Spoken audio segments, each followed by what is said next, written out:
कथा सुरू करण्याआधी सर्वांना एक विनंती आहे की आपल्या चॅनलवर तुम्ही नवीन असाल तर लगेच आपल्या चॅनलला लाईक, शेअर आणि सबस्क्राईब नक्की करा. पार्टीला जायचं होतं म्हणून तनू तयार होत होती. तिचे डोळे सारखे सारखे भरून येत होते. घरच्यांची तिला खूप आठवण येत होती. तिला मनसोक्त रडावं वाटत होतं. तनू, वी आर गेटिंग लेट. आर्यनने तिला हाक मारली. हां, आले. तनूने पटकन आवरायला घेतलं. दुपारी मॉलमध्ये साड्या घेतल्या तेव्हा आर्यनने तिच्याबरोबर एक पार्टीवेअर ड्रेस पण घेतला होता. तनू तयार होऊन बाहेर आली.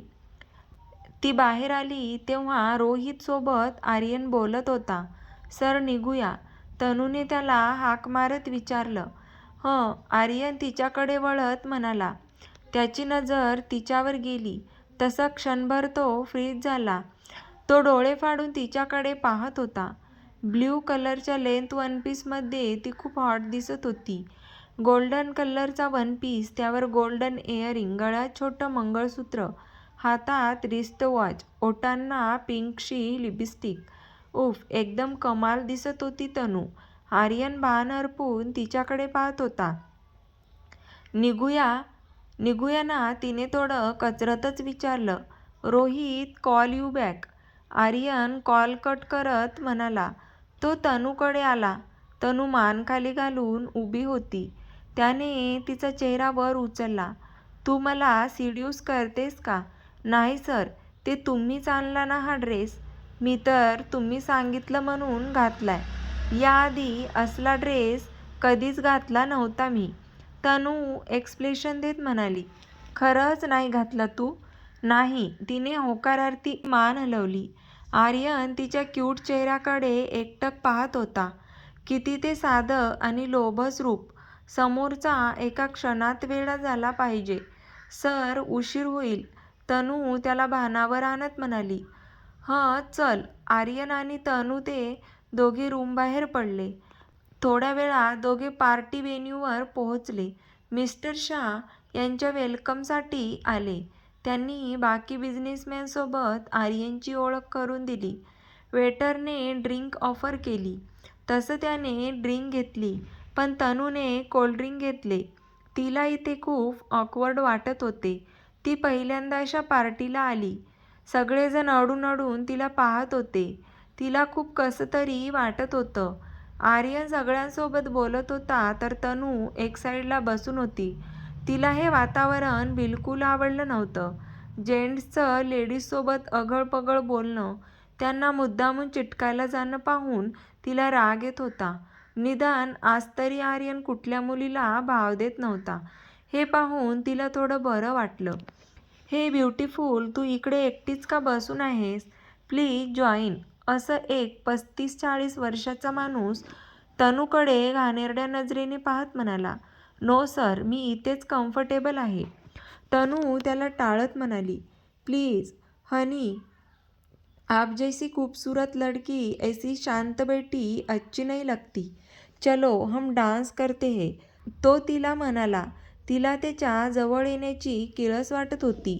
आर्यन नजरेच्या कोपऱ्यातून तिच्याकडे पाहत होता. त्याच्या डोक्यात तिडीक जात होती. हे स्वीटहार्ट, एनी प्रॉब्लेम? आर्यन तिच्याकडे येत म्हणाला. हॅलो मिस्टर आर्यन, ही तुमची सेक्रेटरी आहे ना? त्याने तनूवर नजर टाकत विचारलं. Yes, she is my life. Aryan त्या माणसांवर नजर रोखत म्हणाला. Okay okay, you carry on. तो माणूस तिथून निघून गेला. Tanu, are you okay? Aryan, हं. प्लीज, तुमचं झालं असेल तर आपण निघूया का? तनूने विचारलं. ओके, निघूया. आर्यनने मिस्टर शाह यांचा निरोप घेतला आणि ते बाहेर पडले. रात्रीचे 10 वाजून गेले होते. रोहितचा मुंबईमध्ये पोहोचल्याचा नुकताच कॉल येऊन गेला. तो सीमा आणि पूर्वाला त्यांच्या रूमवर घेऊन गेला होता. उद्या सकाळी 5 वाजता आम्ही तुम्हाला न्यायला येतोय. पळून जायचा किंवा कुणाला सांगायचा प्रयत्न केलात तर तुमच्या फॅमिलीसकट सगळ्यांनाच याचे परिणाम भोगावे लागतील. रोहित यांना घाबरवत म्हणाला.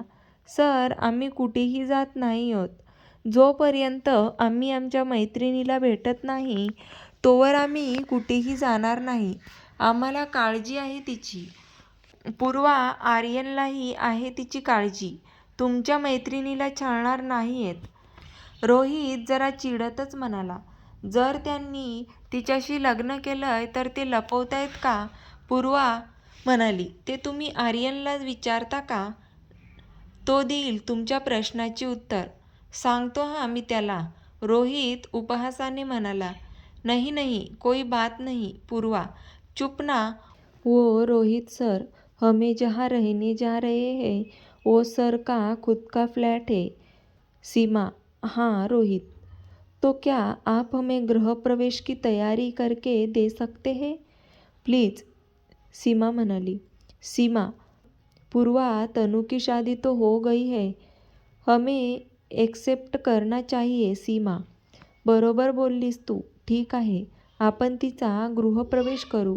रोहित सर प्लीज, आम्ही रिक्वेस्ट करतो, उद्या तनूसोबत आर्यन सरांना पण फ्लॅटवर यायला सांगा ना प्लीज. पूर्वा म्हणाली. ठीक आहे, मी सांगतो त्याला.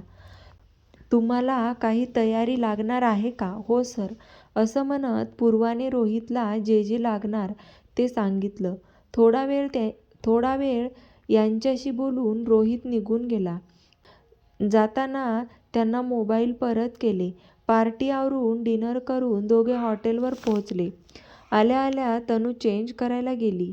तिला या ड्रेसमध्ये ऑकवर्ड वाटत होतं. ती चेंज करून बाहेर आली तेव्हा आर्यन फोनवर बोलत होता. रोहित त्याला सगळे अपडेट्स देत होता. कॉलवर बोलून तो चेंज करायला गेला. तनू बाहेर गॅलरीत बसून होती. खूप उदास उदास वाटत होतं तिला. अर्ध्या दिवसातच तिचं आयुष्य 336 डिग्री टर्न झालं होतं. ती विचार करत बसली असताना तिचा मोबाईल वाजला. वहिनीचा कॉल होता. तिने पटकन कॉल रिसीव्ह केला. हॅलो वहिनी, बोलताना तिचा गळा दाटून आला. तनू, कशी आहेस बाळ? मी ठीक आहे वहिनी, तुम्ही सगळे कसे आहात? बाबा कसे आहेत? तब्येत कशी आहे त्यांची? ठीक आहेत ते, तुझी आठवण काढत असतात. तू येऊन जा ना एकदा. आई आणि ते नसतील तेव्हा ये. वहिनी, हो वहिनी, येईल मी, तनू म्हणाली. ती बोलत असताना आर्यनच्या हाताचा विळखा तिच्या भोवती पडला. तसं ती दचकली. तनू, ते थोडं महत्त्वाचं बोलायचं होतं. म्हणजे ते पैसे. बाबा, अरे हो, ते मी माझ्याकडे राहून गेले वहिनी. मी तुला थोड्या वेळात पाठवते, तनू म्हणाली. आर्यनने तिला मिठीत घेतल्यामुळे थोडी चलबिचल झाली होती ती. सॉरी तनू, मला माहिती आहे मी तुझ्याकडे पैसे मागते, पण माझ्याकडे खरंच नाही आहेत. तुला तर माहिती आहे बाबांच्या गोळ्या आणायच्या आहेत. मी त्यांना आणि आईंना बोलले, पण ते दोघे. वहिनी, मला माहिती आहे सगळं, मी पाठवते तुला, तनू म्हणाली. थँक्स गं. वहिनी, मी तुला नंतर कॉल करू का? हो चालेल, काळजी घे, बाय. बाय. तनूने कॉल कट केला. झालं बोलून? आर्यनने विचारलं. तिने मान हलवली.